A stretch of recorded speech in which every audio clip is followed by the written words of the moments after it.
Hey, Greg. First of all, thanks for having me. My name is John Statz.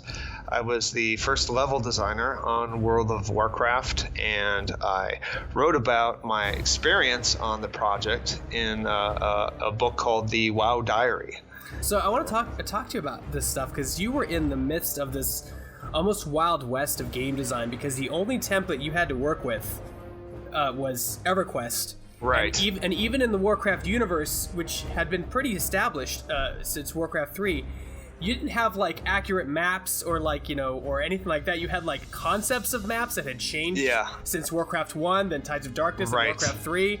You had very basic environments in Warcraft 3 that weren't really detailed in the sense of like, if you went into first person, there's not much to them. So talk about what it was like making this World of Warcraft.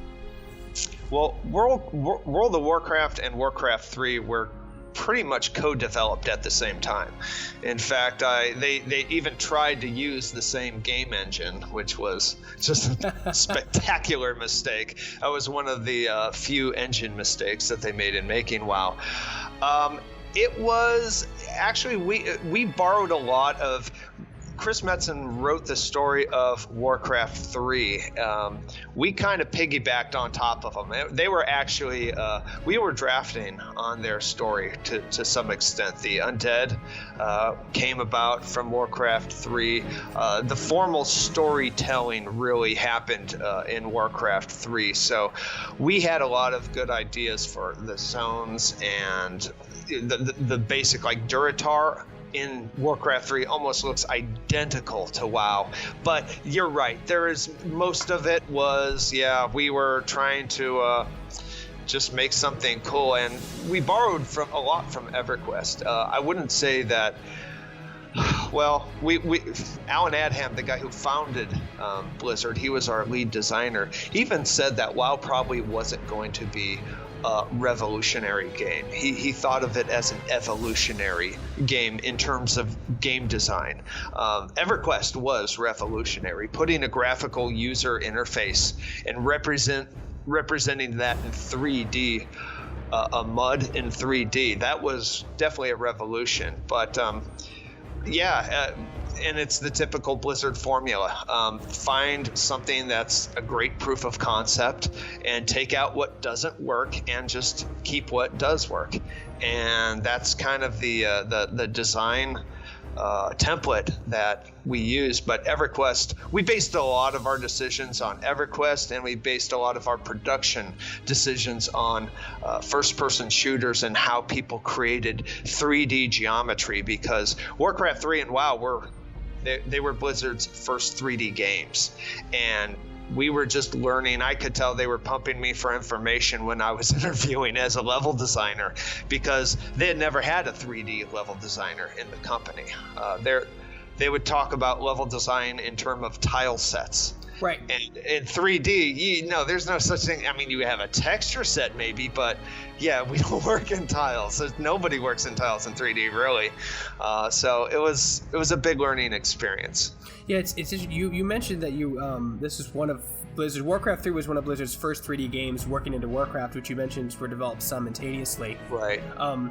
What was it like? I mean, did you have any experience in 3D games? Because this was at the point, this was like 2002, 2003, I'm guessing, maybe even sooner than that. Oh, this is 1999, 2000. Yeah. And this is at the time when publishers are like, everything has to be 3D. People don't want to play sprite games, it's 3D. So what was it like being in that type of environment where publishers didn't want to do anything but 3D games because they thought pixel art was dead? It was painful. That is the best word. That one of the programmers, Colin Murray, says that the worst game any studio will ever make is their first 3D game. And it's because that's when they learn how difficult it is to make a 3D title versus a 2D title. I mean, triple, quadruple the team size and budget and development cycle. And that was especially bad for Blizzard because they were doing two titles, which they had never done at the same time in 3D. There was a lot of when a really good programmer would come onto the horizon. Like, it's actually very hard to hire really good developers. That was one of the first things that surprised me at Blizzard, is that just geniuses just didn't want to work for Blizzard. We had to actively, pursue and solicit people, say, hey, do you want to, come on board?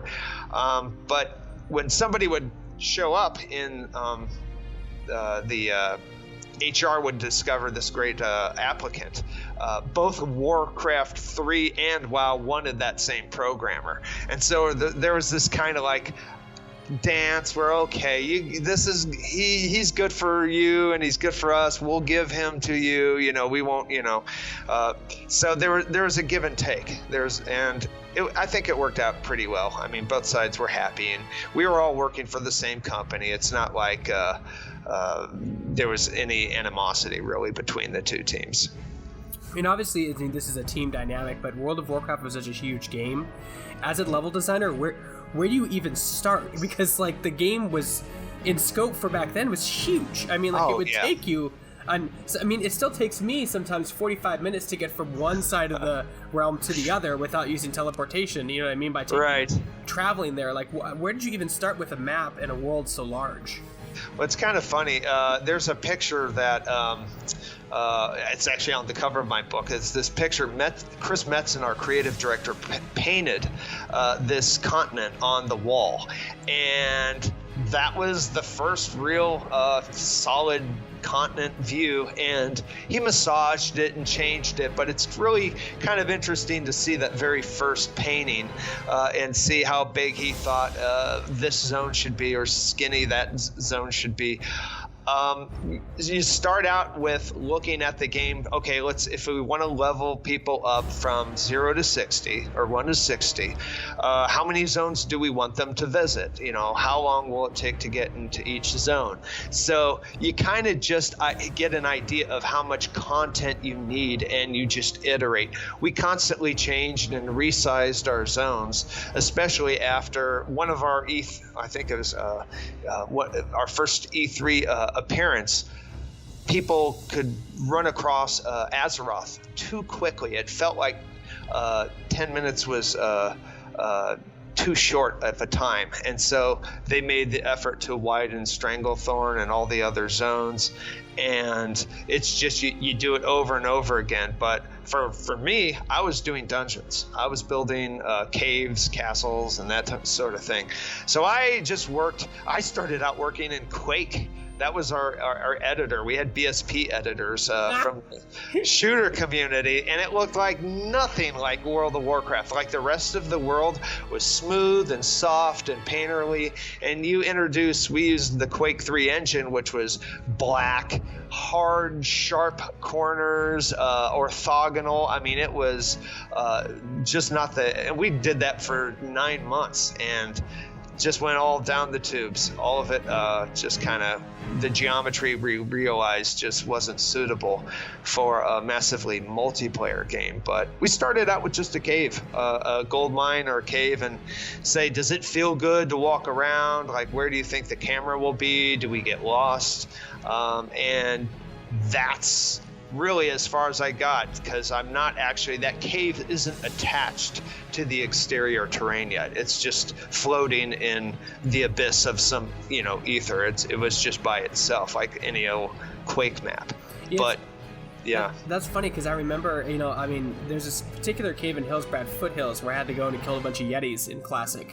Yeah. I remember that cave, and I was playing retail Battle for Azeroth yesterday. I remember that cave, actually. And that same cave is still in the game in Battle for Azeroth. They just place it in. It's funny how they reuse assets to save time and money and stuff like that, Yeah, that's actually one of my biggest accomplishments on the team, is they only wanted 1 or 2 gold mines in the entire game, and they were just like the ice cave. Right. They copied and pasted the same ice cave 4 times in Dun Moreau. And I think that's the newbie zone for the dwarves. And I was arguing before anybody played it, no, people do care about the same copied and pasted asset. And they were thinking, people don't care about the layout, I mean, they just don't care. And I was so happy to be proven right. And that's actually one of the things that I did on the project is I worked on weekends and late at night to customize, we called them micro dungeons. Just have a palette. I think we ended up with like 13 or 15 gold mines and 13 or 15 mountain caves instead of 2 of each. So the original budget was just to have a couple play spaces that over and over. I mean, for a brief period, they flirted with the idea of Diablo-like tiles, where it would just be a random, here's an L section, and now here's a corner. That was a point where I was ready to resign. One my office mate did resign. We didn't. The level designers did not like that at all. You didn't like procedure generated dungeons? Come on. Good God, no. Oh no, it's that did not go over well. But after, I think Anarchy Online was the game that started that, and all the designers loved it the first couple days. Then after a few days, they were sick of seeing the exact same rooms over and over and over again. So it's another time when told you so. Can you talk about some of the relationships you work with the gameplay designers and stuff like that? Because like when you can make a dungeon and it can look all cool with all these like corridors and locations, but then like you have to think, oh wait, enemies have to go here, and players have to be able to have a challenge, so they can't just run through it. One of the dungeons I hated the most playing Classic was Dire Maul, because they were just patrols everywhere. You just could not get like, you back up too far, or like you're in the middle of a fight and a pack comes around the corner, you're like, oh god, pull it back, and then before you know it, you're dead. Talk about how you worked with the designers to make a nice, even, design with the patrols and the enemies and stuff like that to create a really unique level experience. Well, because we were doing instance dungeons, we made the mistake of comparing ourselves to Everquest in that we thought we needed gigantic dungeons because Everquest didn't. They had public dungeons. Anybody could just go in. There'd be groups of competing people, and they'd all go down their own wing or branch, or try to ninja the mob from another group that's actively fighting it. And we were building our dungeons based on that type of experience. And so that was another mistake that we made. We didn't have a lot of people who played MMOs either. I knew of it. In the periphery, I had a roommate that played Everquest a lot, so I would watch over his shoulder and just see how the game worked. But a lot of the artists who, if you're talented to do art, it's kind of hard to ask for them to also be aware of how an MMO plays. It's a very short, shallow pool of talent of people who actually want to build architecture and dungeons, which is probably one of the harder things to do if you're talking about 3D modeling and texturing. It's very specific. And so to also have somebody who plays MMOs is just super, super rare. So for me, I had an easy time. Once I could see how WoW's combat was going to be, we were thinking that it was going to be a little like Diablo, where instead of just walking up to a single monster like EverQuest, or the way WoW is really, and clicking on the monster and just chop, chop, chop, hit the monster, you would fight a team of monsters. Like, I'm talking about soloing out in the dungeon, where you would have a group of monsters standing next to a bush instead of just one monster, like a bear or something. Mm-hmm. So that didn't pan out because there was too much damage at the beginning of the fight. Like when you're fighting 5 monsters, that's a front load of damage that once you kill 4 monsters, you got 1 monster left, and it just doesn't balance out right in a sensible way. So we didn't know how many monsters we'd be fighting. We didn't know how big a raid was. We didn't know how many people in the party were. I think Dark Age of Camelot was out, and I think they had an 8 party member limit. So we didn't know how big to make these play spaces until the last year is when we finally got player abilities and monster behavior and most importantly monster pathing, so that we could even test a dungeon. So most of our fights we'd just test in Stranglethorn Arena or in Westfall. Westfall was the 0 point, and so it was easy to just port there, and that's where we would spawn a raid boss or something like that. But it was very difficult. We had no idea where the camera was going to be. We didn't know how far back the camera would be because and that means, does the camera bump against the ceiling as people are playing, and would that be confusing? And so all these risks of, are we going to have to rebuild our geometry just because of the camera, is disorienting. We had no idea if any of this was going to be the case, so it was difficult. And as far as design, the designers just took what we gave them, and a lot of times it worked out. Like Dire Maul didn't work out so well. I mean, that play space is so huge, but unless you play these games, you don't know that is so huge. And the designers are afraid to actually give us any concrete direction because there's nothing concrete at Blizzard. Anything can change after you playtest the game. So until they could playtest party dynamics, they couldn't say whether or not Dire Maul was too big or not. And by that time, you're kind of backed into a corner. In fact, Dire Maul was it wasn't even finished when we launched Vanilla WoW. No, it wasn't. That's right. It was not out. Yeah, we missed our Mordon and Dire Maul, two crucial mid-level dungeons. Just not missing. They just weren't there, and they were missing. And people were like, "Well, where do we level up?" And that's, I guess, hit the zones and just grind, because you don't have dungeons for mid-level players in that area. There's that reminds me of when you say dungeon size, like Molten Core. I solo that just for funsies. Yeah. And you never realize how huge and spacious that dungeon is when you're in there by yourself, because it was meant for 40 people. Yeah. So you have all this space and you have all these room between paths because you don't want to accidentally have 40 people back into the whole dungeon, pull it. Yep, exactly. Yeah. So and it didn't feel cramped when we were in 40-man raids. I was a raider, and we'd play in these areas, but that's funny. I think it's interesting that you just kind of were able to have a lot of creativity in designing these things, and the designers had to worry about working with you instead of the other way around. Yeah, I mean, you mentioned the Molten Core. Jeff Kaplan said, "Hey, we're not slated for a raid dungeon on shipping when we ship the game, and I think we should." So he enlisted one of the the Warcraft 3 designers, Scott Mercer, to script the fights, and he enlisted me to work on Molten Core. Just do it as I built it in 2 weeks. I had no idea how big a raid would be.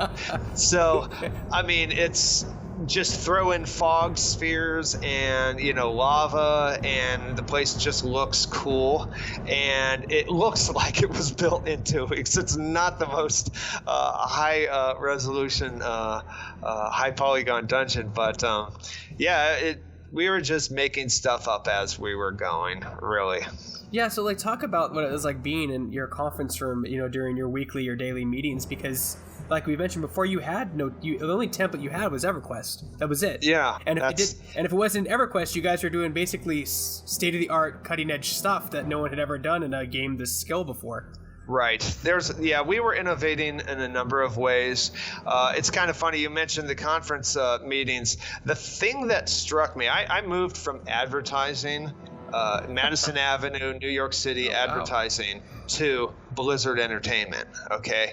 And I knew it was going to be a big change in the culture, but what struck me the most, and I'd seen a lot of companies as a freelancer in New York, nobody, you could sit in a meeting and you would not know who was in charge. That is the thing that really struck me at Blizzard, is that it was a very flat organization. There was a tech lead. Alan was the design lead, the founder of the company. Of course, he's in charge. And we had Bill Petrus. For the most part, he was our unofficial art director. And we had a creative director who was usually not in our space. He was usually on the Warcraft 3 team. So we would start out like, what do you guys think? Because if you don't get the people who are working on a zone or a dungeon excited about that zone, you're not going to get a lot of good quality stuff. So it wasn't, oh, here's the idea, do this. That was never ever the case. It was people would talk about, like, should we make, for instance, Naga a playable race? And there'd be discussions, and the animators would weigh in and say, look, you'd have to rescale all the armor. Some armor wouldn't fit them, and it would be just... And it would scare the producers enough that the producers would make this design decision that, no, we can't actually do, even if it if it's part of the lore, it doesn't matter. I mean, if it's going to bankrupt the company trying to get this one playable race into the game, then it doesn't happen. Yeah. So I've talked to your creative director on several occasions, and he's like, it's all about, like, there is a lore you have to maintain. You have to be sure that this is how this is in this world. This is how it has to look in the game. You know what I mean? Right. It doesn't make sense for the Naga to be a horde or an alliance race. If you look at it, it really doesn't make sense that there would be either, or they'd be their own third separate faction, which is why you would never played them. Maybe you will one day, but as of right now, no. Yeah. There was this big, I think Najatar was this underground city that we wanted a lot of underwater city, where we wanted a lot of underwater special effects like bubbles and the refracting light on something that's swimming. We wanted all these microparticles in the water, and we got some bare bone systems of that. We did get swimming. That was kind of one of the cool things you could do in WoW that no other game had done before, at least not on the PC.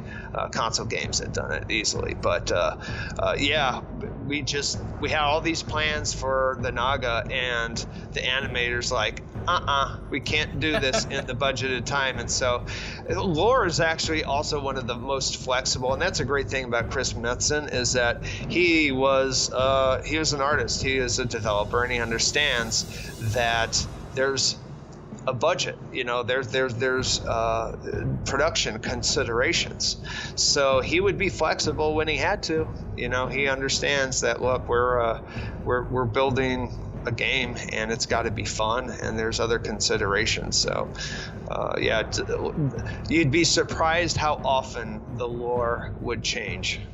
It's funny because that came full circle 15 years later, because Nashatar is the 8.2 patch in retail now. Is that the new one?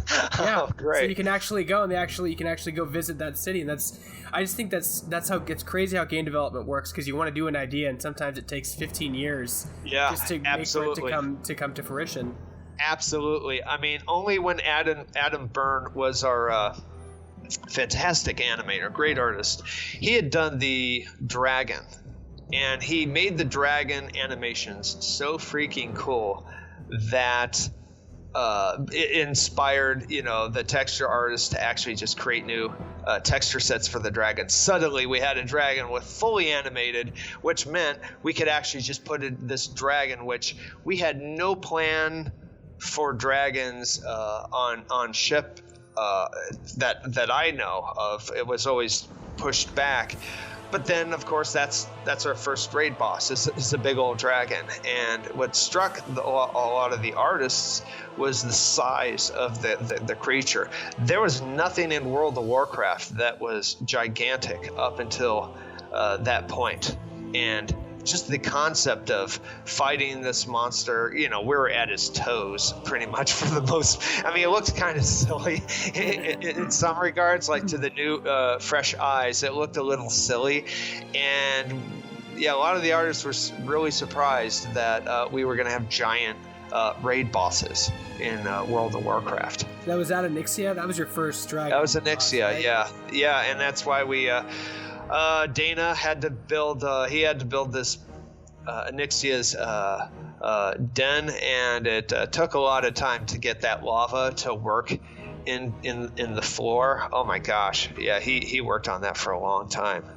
Now I want to talk about like as a level designer, environmental storytelling and how it's important to you when you're designing a level, because you want to make, first of all, you want to make sure that the player has fun traversing the levels you're doing. Sure. So if it's just a straight path to the boss, which can be okay sometimes, but if that's every dungeon, it's going to get it boring. The example is, I don't know if you worked on this one or not, but Schooliomance told a story about, you know, this school that you went down into, and obviously bad things happened when the Scourge came and fell into the crypt, and you see it tells you this without even having to read anything. It tells you a story about how the school was overthrown by throes of undead. Right. Talk about how that played into your level design, if it does. It did. I did build Schooliomance. That was Duskwood. There you go. I built all the crypts, and I found, it's real easy to use bones and stuff like that to make a cool interior. Some rooms are just easier to build than others, and that's just a great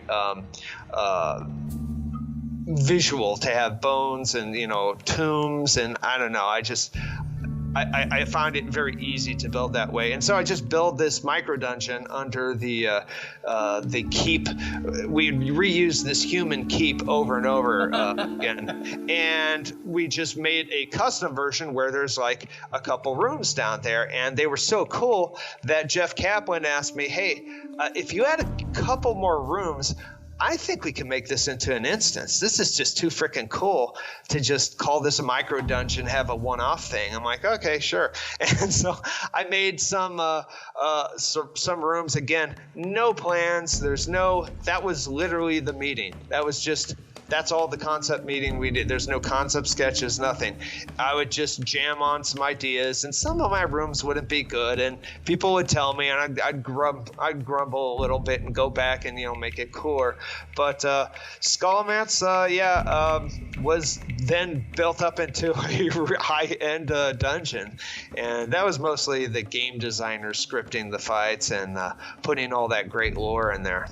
I still remember, like, how does it feel like someone like me? I mean, I'm 35, and I remember that dungeon vividly, very fondly to this day. But not only because of the fights, but just because of the environments. I remember having to get a key, going in through the hallway to the dining area, to like to the study hall, all the way down to the crypt chamber. Like, it was really fun to see a story being told without, you know, very subtly, you know what I mean? Like, you know what happened here just by looking around, you know, you didn't need a diary or like 10 pages of text to explain it. It's just like, you know what happened. Right. You want, as a level designer, the first thing, obviously, you want it to be suitable for the gameplay. Mm-hmm. And honestly, having worked on shooters, making gameplay areas for an MMO is way easier. You don't have to worry about sight lines or bottlenecks or the flow of traffic of players. So much easier than, especially like a multiplayer shooter map, is way harder. WoW, once you make it good for gameplay, you want it to be immersive. You want it to look like a completely different culture lives and breathes and operates in this space that you're creating. And you want rooms to have a sense of personality and a sense of place and functionality. You just want to sell believability. Blackrock Depths is my favorite dungeon that I did because it feels like there's different sections. There's a prison section that's connected to a gladiator area, and the people in the city can go across a bridge and then watch the gladiators fight. And it's just, there's a natural flow from room to room. It's not weird where you've got a library that's next to a throne room that's next to a greenhouse, and some of that is the economy of you're just kind of forced with production wise, especially if you have only a small space to work on. But that was another thing. We didn't know whether or not we wanted linear dungeons or non-linear dungeons. That's how that, and not all the things that I built were great. I built this maze in Wailing Caverns. It's just terrible. I mean, we didn't know. Would mazes be fun? We don't know. We found out they're not very fun. So that's a lesson learned. And I'm afraid to. I think someone told me it's still in Classic WoW. I wish they would have gotten rid of it, but sorry, guys. Let's talk a little bit about that, because they obviously re-released Classic WoW recently. With it's the same, a lot of the same assets, of course, being up-resed. Or so not even that case, not even being up-res. Sometimes they kept them the same, but they used 2019 architecture, but a lot of the source code they used originally, but they used new architecture. As a level designer, with technology expanding every year, like exponentially, having the tools today, would that have made your job easier or hard? I know it's kind of a dumb question, but would it make your job easier back then or harder back then if you had the tools that people have access to today? Well, it really depends on the editor that you're working with. We use 3ds Max, which is very flexible. It has far more shortcuts and key commands, strokes than any other editor. It allows for more flexibility and precision. If you're scaling it up as far as detail, I think it would take a little bit longer, especially on the architecture. I actually don't think the caves would have improved that much. I think our caves looked pretty damn good. Cave's a cave. It looks good. Yeah, well, I think I created the first really convincing cave geometry. We had seen just weird, they'd just get the stalactites and the stalagmites. My family, we'd go on tours on vacation, and I'd take tours in underground caves and just, not quite spelunking, but just walking tours, and you can see how it really works. Like there's some natural flow to a cave, and if you can pull it off, then yeah, it looks great. But I think it's a lot slower today. Right now they have texture blending, and right now they had texture blending 10 years ago, but it just some things slow you down when you have to blend one texture to another. They're like hidden from most fans and players is this process behind the scenes of making sure the floor texture blends into the wall texture. Sometimes it's a little clunky and slow. Well, like that's good. You used to work on first-person shooters. I remember Medal of Honor for the PlayStation 1, and looking back at that, how awful that game looks visually. But like for the time, it looked good, but it looked so bad. WoW, which was worked on that now, released in 2004, still looks good today. You can talk about like some of how you worked with your art director when making these dungeon designs that they still hold up today. It's 2019. Right. I think color is honestly the biggest difference. Most games at the time didn't have a colorful palette. They were gray. They were realistic. All the grass looked like AstroTurf. In fact, our grass for World of Warcraft looked like AstroTurf, and so did Warcraft 3. Brandon Idle had to repaint he repainted Warcraft 3's textures, and Brandon Idle was one of the senior character artists on WoW, and he just eventually learned how to apply different techniques to things to make them look better. Some people specialize in only rocks or only trees. That's true. Yeah, and tree guy. Let me tell you, as an employer, when you find somebody who does rocks or trees or just interior textures, that's you want to hire that person so bad, because they're rare. I mean, it took us like two years, I think, to hire our first texture artist for interiors, because they were that hard to hire, and we would look we would be constantly. I mean, there really wasn't any poaching, at least on Blizzard's part, until I think after WoW. I think that's when people would come to apply for jobs in droves. Yeah. But no, it was like twisting arms just to get an interview with some people, because if you're a texture artist or a level designer, typically you're happy where you are if they let you alone. And they just don't apply. They're not going to just bop from one job to another. It doesn't matter. And Blizzard had no reputation for 3D games either. Right. So it was very hard to get people out of specifically Texas. Texas was where most of the shooter community was. That and South Carolina, I believe. Where was Unreal? Anyway, North Carolina. North Carolina, Raleigh. yeah. Far away from Southern California. Right. Then we'd show them the cost of living is Even triple. 1999 was high. And oh, by the way, we can't afford as much as other shops. Like we were paying below what 3D level designers were making, just because we didn't have the money. Like WoW was just not budgeted for that many people. And now it's one of the studio's biggest games and moneymakers. I mean, they're still making expansions and supporting it fully. The team is still huge. Yeah, it's crazy. The game, well, China's way far ahead of even the American gaming market in almost every regard. But it's amazing how the gaming industry, the pricing model for everything changes every 5 years, every 10 years. It's just completely different. Stuff like that, it changes.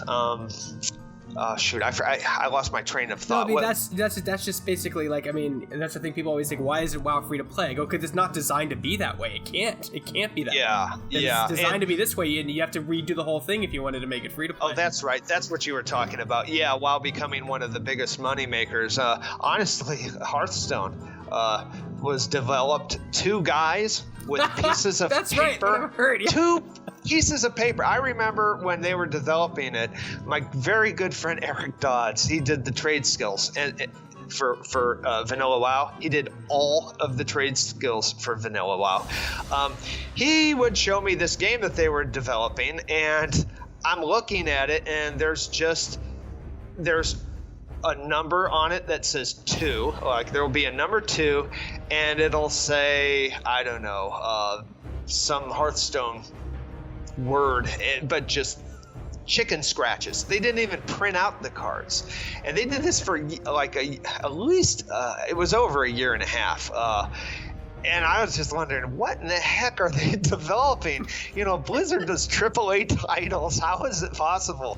And that game probably makes more money than WoW. I mean, I would guess. I don't know any of the economics. No, but I don't think they release any of that information. No. not since Lich King. Lich King, I think, is the last time Blizzard released like accurate paid subscription numbers, which I think was the largest expansion. But you worked on Lich King, I believe, too. Oh yeah, all the way through Cataclysm. Yeah. Oh wow, okay, and then after Cataclysm, moved on to the infamous Titan, which became Overwatch. The sinking ship. That was Titan.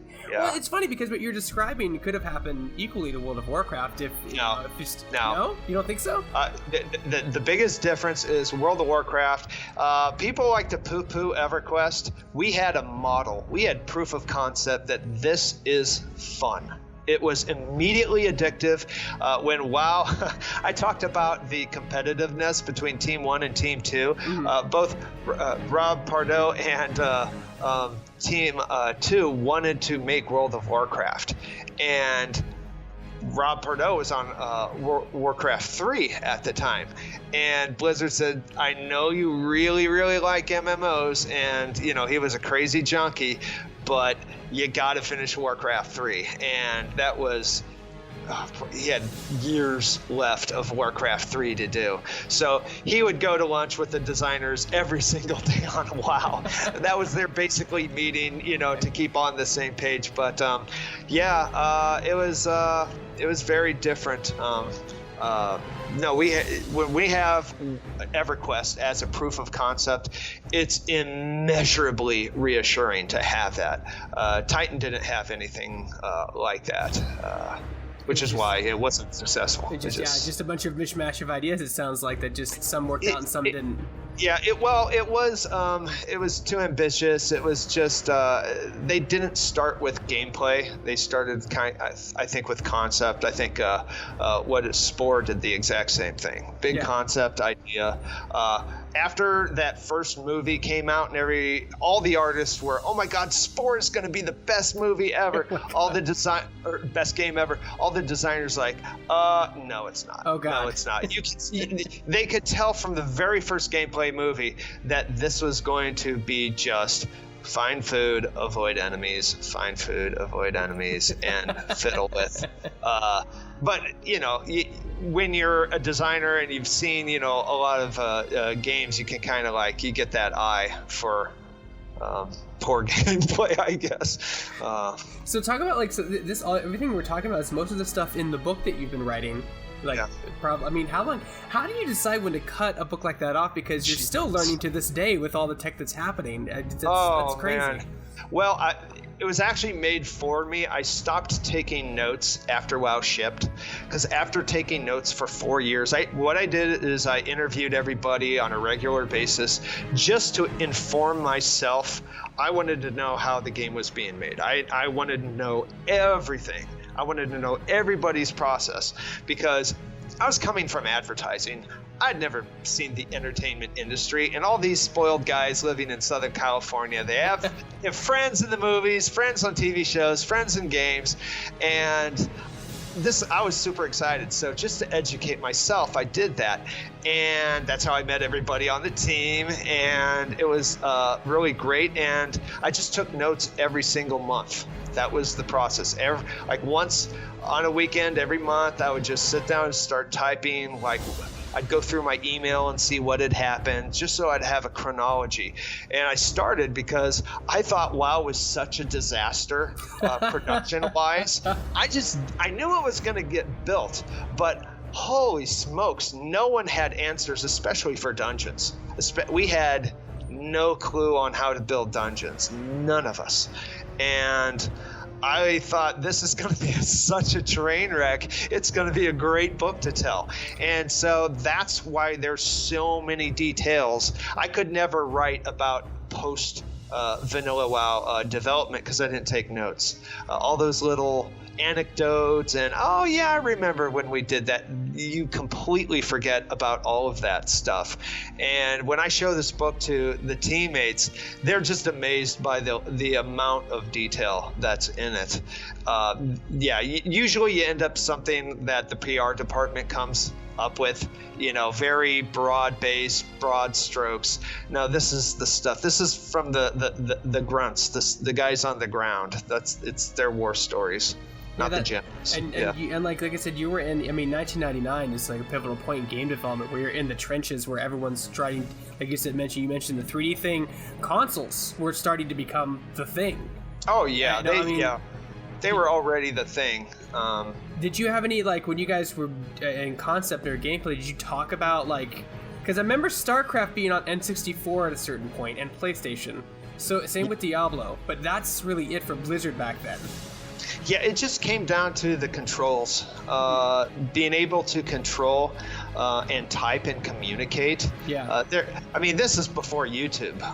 There is the bandwidth that they were building all the server architecture was just not accommodating. But I don't even know. That would be great if they could make WoW a console game. How great would that be? But how do you communicate?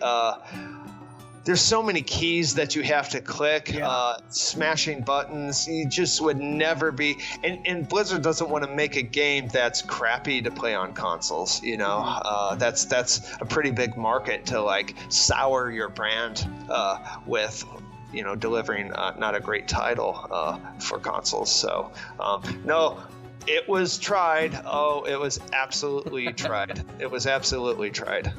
Was there anything interesting that you point out? Because you mentioned, Titans fell because it started with a concept instead of gameplay. WoW obviously had Everquest to look forward to start off with. Yeah. But like you said, you mentioned in your book, you guys are the ground floor guys. You guys are the ones being told what to do, trying to make it work, man, if you're lucky, it sounds like you actually had a lot of creative input as well. It wasn't just because Blizzard, to me, especially back then, seems like they wanted input.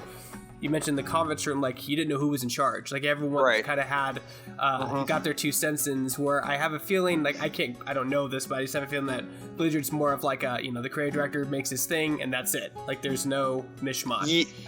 It's not quite that. The decisions really don't come down from the creative director. It's usually design driven. Yeah, it's a bigger company. It has to be a bigger company. And when you have more people, you have to have more more people to organize those people. Right. And when you have to have more organization, you have to have more structure. And WoW was it hit that, 20 people is just heaven for a development team. Everybody knows everyone, everyone's friends with everyone, and it doesn't matter what project you're working on. When you're up to 80 people, that's when you start having departments, and then departments going to lunch with each other to talk about work, instead of one programmer, an artist, and a producer going out to lunch. Then it would be all the programmers would go out to this and they'd talk about cars, at their lunch. Then all the animators, they would go to lunch, and you get these little, and that's when the team starts to fracture a little, when you'd have employees saying, why are the game designers making this decision? Or why are the programmers making this decision?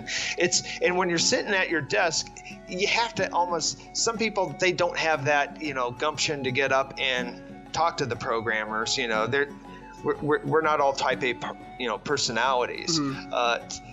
If you're not just talking to that person constantly, you don't hear the other side of because these are the departments that are at odds. Like, programmers want stuff to just run with a high frame rate. That's what they want. Designers want lots of features, lots of art assets, and artists want to just build whatever they're working on, they want it to be as beautiful as possible. And then we have producers, who are kind of the grease between all those wheels. They want stuff to ship on time. That's what they're responsible for. So there's this nice little pull and tug between these four facets of game development, and probably all software development, that kind of fracture when they're not communicating on a daily basis. Right. I mean, not naming any names, but has that problem.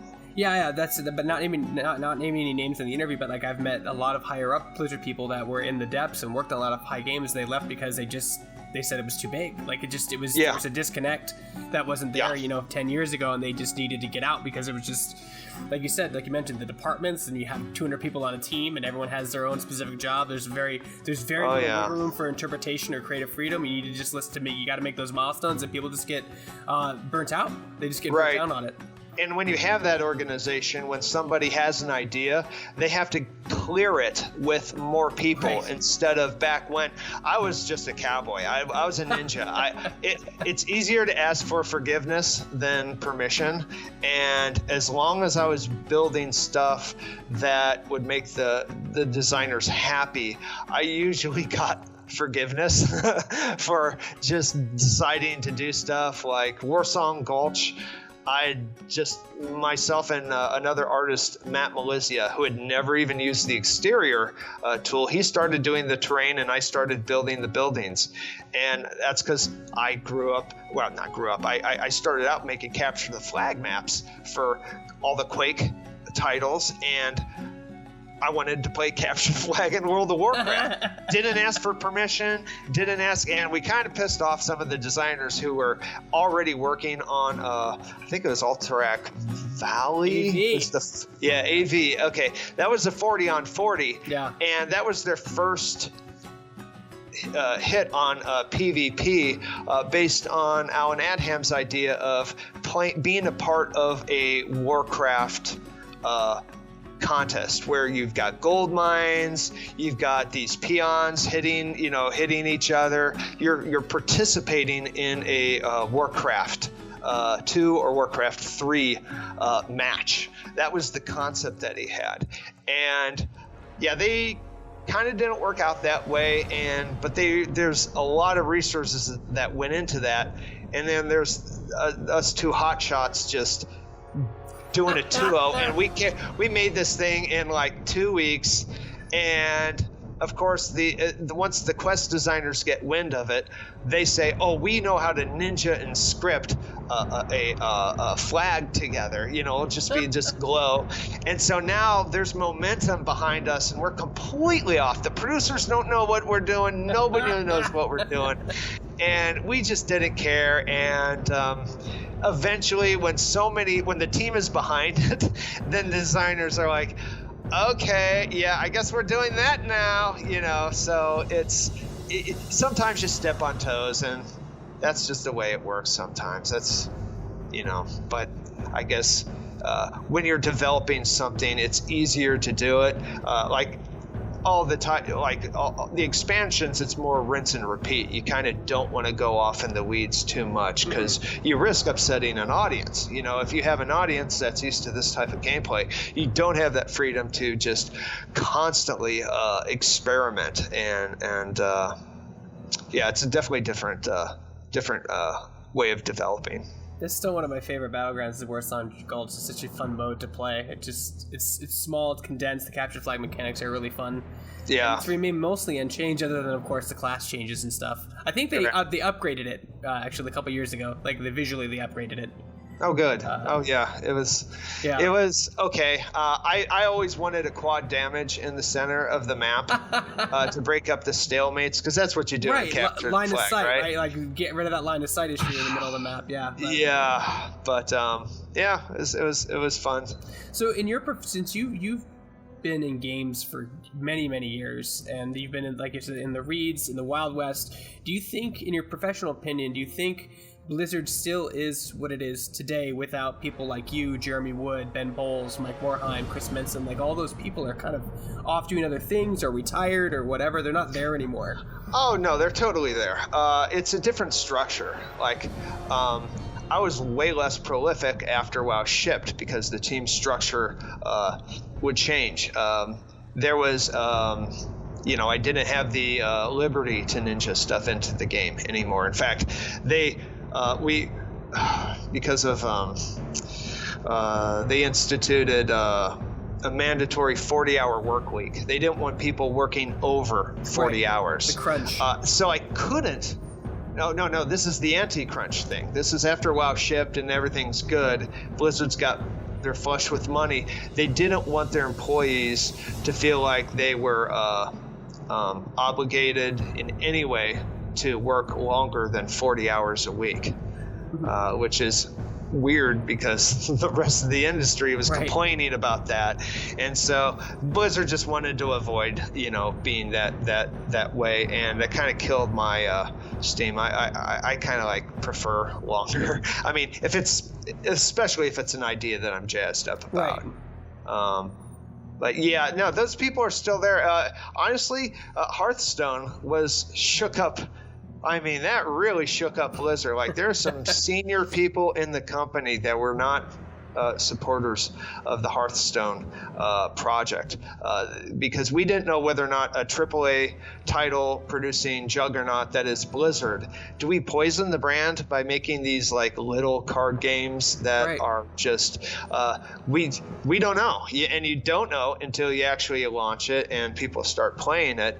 And luckily they had a Java game that they just scripted, and they could prove that this game, because if they showed those pieces of paper to Mike Morheim, there's no way that was going to go over. I mean, especially, but they had this, and it was like Warsong Gulch. They had enough people going, wow, this is an amazing game. It makes it very hard for the presidents to go, we can't really kill this now because everybody at the campus is really digging on this. So I think they're going to probably, if this is my prediction, I don't know anything. Believe me, I don't talk to Blizzard's very good at keeping their cards close to their chest. Yeah. And I think Hearthstone would inspire a company to have an investment of just a couple of designers for a couple years if they could come up with really cool gameplay. I think Blizzard might go with some smaller projects like that. But again, Hearthstone took years to make. I think 2014, they started 2008. We're talking 6-year developments for that tiny, simple little card game. So it's not 6 years since Hearthstone has shipped. So who knows when on the horizon. And Blizzard's not going to announce these games until they're absolutely sure that they're super, super fun to play. Right. Because that's what really poisons the well water, is when you think something was going to be good and then you announce it, like StarCraft Ghost, for instance. Oh God, that jumped around right? so much. Oh yeah, I'm still mad that never came out. I know it's that. Well, we were out. We weren't producing that in house. We were trying to work with other third party people. And we just could not get them on the same page. It's kind of like how Diablo, we could convince them to make it an action. They wanted a turn-based game. We could kind of shepherd them, at least on the game design, say this is really what's fun.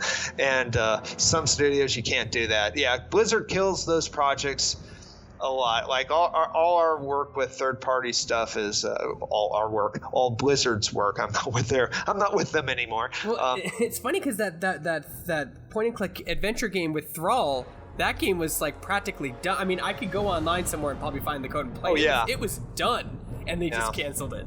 Another game that you don't realize Blizzard made was basically it was a turn-based It was a good turn-based space conquest, the 4X, like Civilization but in space. It was one of those games. Blizzard made it, and they went real time with it in the late 90s. Once with the success of Warcraft 2, all these turn-based strategy games, which were great, they all went real-time games. I kind of resented Blizzard for making it such a fad in the late 90s that all these great titles went real-time, and they poisoned their own well. I mean, it stunk. Blizzard did the same thing, and they I wish I could remember this title. It was released. Somebody else offered Blizzard. They had killed the game internally, and someone made an offer to purchase the game from them.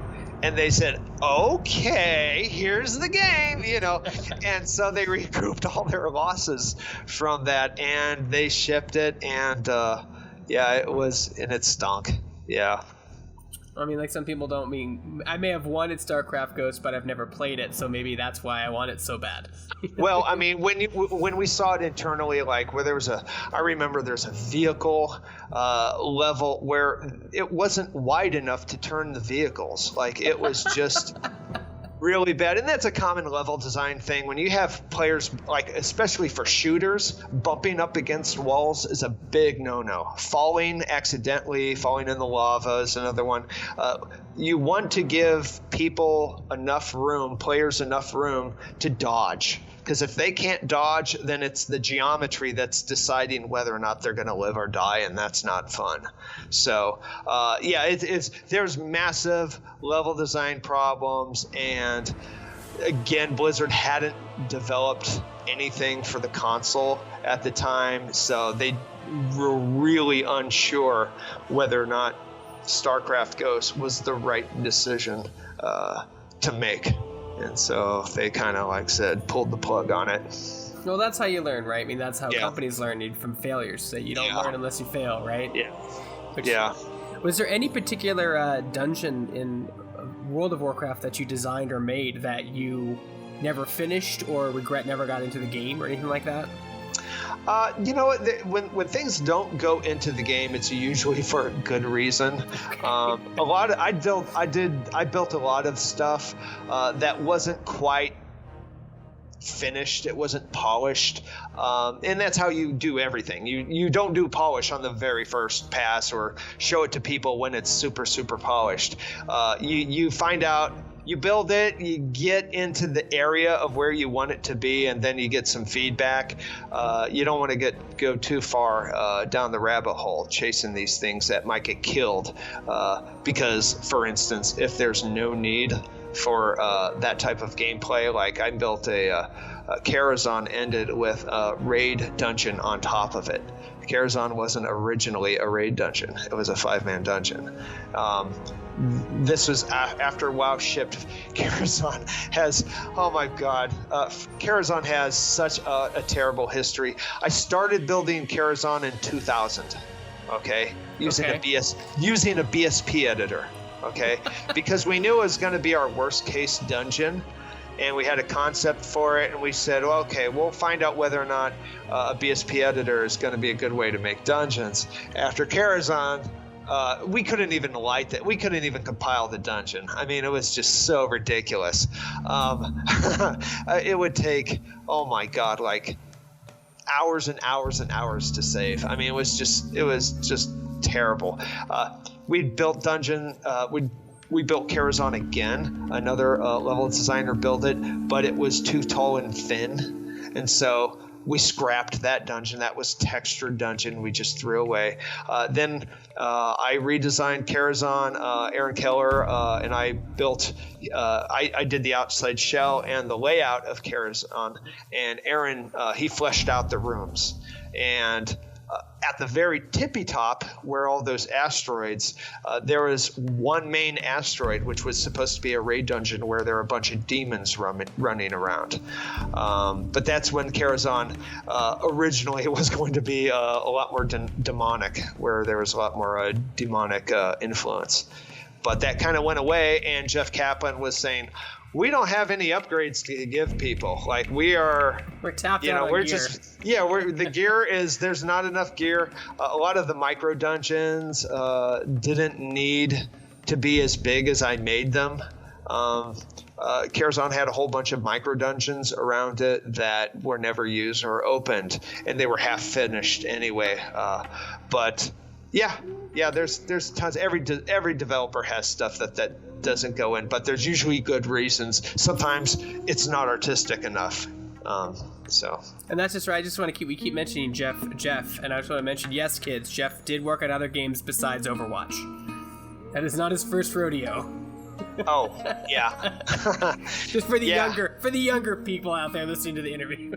Yeah, WoW was his Jeff Kaplan's first gig in the games. I mean, he would blog about Everquest, and we would pick his brains about how WoW's endgame should be, and we ended up hiring him and Alex Afrasabi. That was Tiggle and Führer back in the Everquest days. Yeah, they started out as quest designers, which is a good place to start someone, right? Because quest designers have to learn how to script everything, and they learn everything about the engine. The producers, whenever they had bugs that no one else could fix, they would assign them to the quest designers, just because they figured out, they know what's going on with a lot of the logic inside the game. So once Jeff learned quest design, learned all the ins and outs, then he started focusing on the end game for World of Warcraft.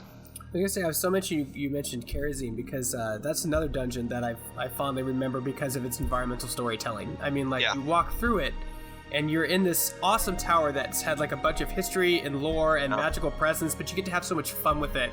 All the ghosts came out because the Guardian's gone, and like the cellars are full of fell creatures, which makes sense, and Sargeras is at the top of the tower. Yeah. Like you did such a good job in designing that level, because it felt like a theme park ride to me. Like, kind of like the Haunted Mansion, where it tells a story. I may not be like shooting people point blank 24/7 crazy, but like I can walk in, take it in, see a boss, get this really cool intro, and walk by this, to a library, to a theater, to a giant chessboard, and just I can feel the story that you're telling me in that dungeon, which is really fun. And you don't even need, it's like not even getting to the mechanics. If I just walked through there with no gameplay at all, I could still see a story. Yeah, and that's part of being immersive with a dungeon. When you have content, you're coming up with your brain. Like, you just can't. The hardest thing to build is a generic room. It's just, it's hard to make it look attractive. You have to have some hook on it. And it's kind of funny you were talking about the story in Karazhan. When I built Karazhan using the BSP editor, it was a mage tower that had 3 side towers on it. Each tower was going to be, one wing was going to be the library, another wing was going to be the astronomy wing, and another wing was going to be the demonic wing. And at the very top of Karazhan was going to be this brooding demon lord named Mal'Ganis. Oh, Mal'Ganis, right? That's he was squatting, supposed to squat on in Karazhan. Just, I don't know, maybe he was a fugitive from the other demons or something, or an outcast. But that was the original concept, and it changes with Right. every iteration. As Warcraft 3's story changes, then that has repercussions to, and the story changes for frame rate reasons, for programmer reasons, design reasons, maybe the art assets. We can't produce a type of monster, so we can't tell that type of monster's stories. I know Metzen was particularly upset that we didn't have treants in the game that were smaller than the ancients. The ancient walking trees. He wanted a smaller treant model, and he was kind of just miffed that we had so many pets running around in the game, like cats and dogs. Like, why is this even in World of Warcraft? Let's get some treants in the game. So, and that's the give and take that I was talking about earlier. But and as a story is always the cheapest thing to change, it's usually the first casualty. So that's why the story changes from Mal'Ganis to whatever boss you want to put at the top of that tower. Now I'm curious, was it like that for Lich King? Because that expansion was heavily rooted in story. Like, that whole expansion was I want to say 10 years, like a 10-year like cycle come to fruition. Like, what was it like working on that particular expansion? Well, the Lich King, it benefited from having Warcraft 3, right. And we know Arthas. We know him by that time. I mean, that was just teed up for a touchdown. I mean, that's when you have that kind of character that you're doing. I mean, come on, Arthas. That one writes itself. So, Northrend was originally going to be part of our original shipping game, and that's kind of how Metzen did things. Is the producers would say, make a bunch of zones and tell a bunch of stories, and he'd go, okay. These would be the world bosses, and he'd come up with stuff. And as the project would age, we would then be we'd be more educated on on how long it would take to build anything, and then we'd be able to say, okay, we're probably not going to do Nazjatar, we're probably not going to get to the Maelstrom, we're probably not going to do Gadget Stand, we got to cut out the goblins as a playable race, and that's when you start, and that's just natural in game development. You can always do it later. We're not saying no, just not yet. And Northrend was the entire fully concepted continent, well, not fully concept, but roughed out, that we cut out of the game because we just didn't need that much play space for the shipping game. And it's amazing too, because like you probably mentioned in your book how these ideas and concepts come in development in 1999, but it's not until like 2010 they get put into the game, or 2012 they finally get put into the game. Gadget Stand and Cataclysm. I mean, yeah. I mean, we're talking. My first dungeon that I built using 3D Studio Max was on Karash 40. That was the first one, and that was its Uber Raid Zone. Several updates after. It's probably why the geometry was so inflexible. I didn't know how really to build a proper dungeon at the time. I had no idea what a raid was. I didn't know how much space to make, and that's why it's kind of not the best dungeon in the world. I kind of don't like Ankarash at all, but. Yeah, you're talking many years of if you're especially on the artists, like the artists especially, they would do trees and bushes and rocks for a particular zone, and they would do like just this test area, saying, okay, here's like the again they would say texture set of this zone, and the art director Bill Petrus he'd give thumbs up or thumbs down, say, yep, that looks good. Let's lock it in. And then they would not hear anything about those art assets. That zone wouldn't be done till years later. Some artists making art assets, it could be, crypt stuff, spider webs. They wouldn't see where it actually gets applied until years later, and so there's no immediate gratification. A programmer, that's probably the one few things where programming was more fun, is that you could get immediate gratification of seeing your stuff working inside of the game or in the engine. The Diablo guys had I can't believe the Diablo 3 guys, the way they worked, they couldn't see their stuff in the middle of a game because like they could actually place it in the engine and make sure that it works, but as running through it, there was no way to seed it into the game. They'd maybe see this little tile that they had made that they'd spent a lot of time building, and they never get to see it actually play in the game ever. I mean, they just didn't have that control. So so sometimes that's the trade-off being an artist. All this stuff is in your book that you've spent years researching and writing. Yeah. I rewrote it 18 times over. It took a long time to get all those details straight. So this is a book for someone who wants to just know more history about how World of Warcraft came into being and the structure. But the most important thing about the book is it's your perspective from a ground level. Because I've seen a lot of these books from a creative director or a VP or something like that. But this is from the droves in a time of gaming where there was no right or wrong way to do things. It was all, let's try and see if this works out, which is sadly not done anymore because games have been so expensive to make that studios can't take those risks anymore. It's